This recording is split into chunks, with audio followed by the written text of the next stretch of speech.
Smart cities mission અન્વયે વડાપ્રધાનશ્રીની પ્રેરણાથી દેશભરમાં શરૂ થયેલા city investment to innovate, integrate અને સસ્ટેન કાર્યક્રમમાં પણ ગુજરાત આજે અગ્રેસર છે.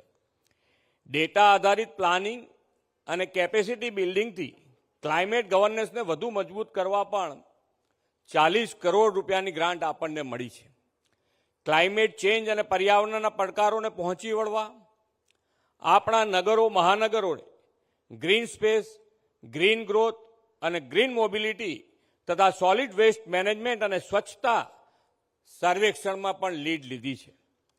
સર્ક્યુલર ઇકોનોમીનો વેગ આપવા 4R એટલે કે રિડ્યુસ, રીયુઝ, રીસાયકલ અને રિકવર પર ફોકસ કર્યું છે. આપણા 6 શહેરો સ્વચ્છ સર્વેક્ષણમાં નોંધપાત્ર પ્રગતિ કરી અને રાષ્ટ્રીય સ્તરે ગુજરાત 3જા સ્થાને પહોંચ્યું છે. આ લીગસીને આગળ વધારતા સોલિડ વેસ્ટ મેનેજમેન્ટમાં પણ આપણા બધા જ શહેરો હજુ લીડ લેવાની છે. સ્વચ્છ ભારત મિશન 2.0 અંતર્ગત લગભગ 95% પડતર કચરાઓનો નિકાલ કર્યો છે. શહેરી વિસ્તારોમાં વોર્ડ દીઠ કચરાનું સેગ્રીગેશન કરીને 100% સેગ્રીગેશન સુનિશ્ચિત કરવાનું છે. નગરપાલિકાના વીજ બિલમાં બચત થાય તે માટે ગ્રીન ક્લીન સોલાર એનર્જી વ્યાપક ઉપયોગ બધી જ નગરપાલિકામાં થાય તે જરૂરી છે. આપણે વેસ્ટ ટુ એનર્જીમાં 100 મેગાવોટ વીજળી મેળવવાનું લક્ષ્ય રાખ્યું છે.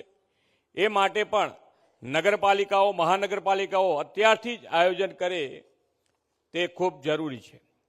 અત્યારે શહેરી વિસ્તારોમાં 14.9 મેગાવોટ ક્ષમતાના 120 સોલાર પ્રોજેક્ટથી પાવર જનરેશન શરૂ થઈ ગયું છે. ક્લીન અને સસ્ટેનેબલ અર્બન મોબિલિટીને પ્રોત્સાહન આપવા માટે 3 થી 40 લાખની વસ્તી ધરાવતા શહેરોને PM બસ સેવા યોજના હેઠળ આવરી લીધી છે. સાથોસાથ BRTS અને મેટ્રો રેલ સાથે મલ્ટી મોડલ ટ્રાન્સપોર્ટ વિકસાવ્યું છે. આનાથી શહેરી પ્રદૂષણ ઘટાડીને ગ્રીન અર્બન મોબિલિટીમાં સુગમતા અને સલામત તથા વિશ્વસનીય ટ્રાન્સપોર્ટ સુવિધા મળતી થઈ છે. વડાપ્રધાન શ્રી મોદી સાહેબે 2070 સુધીમાં નેટ ઝીરોનું જે લક્ષ્ય આપ્યું છે તેમાં વર્ષે 1 લાખ ટન કાર્બન ડાયોક્સાઇડ ઘટાડીને ગતિ આપવા બસ સેવા મહત્વપૂર્ણ બનશે.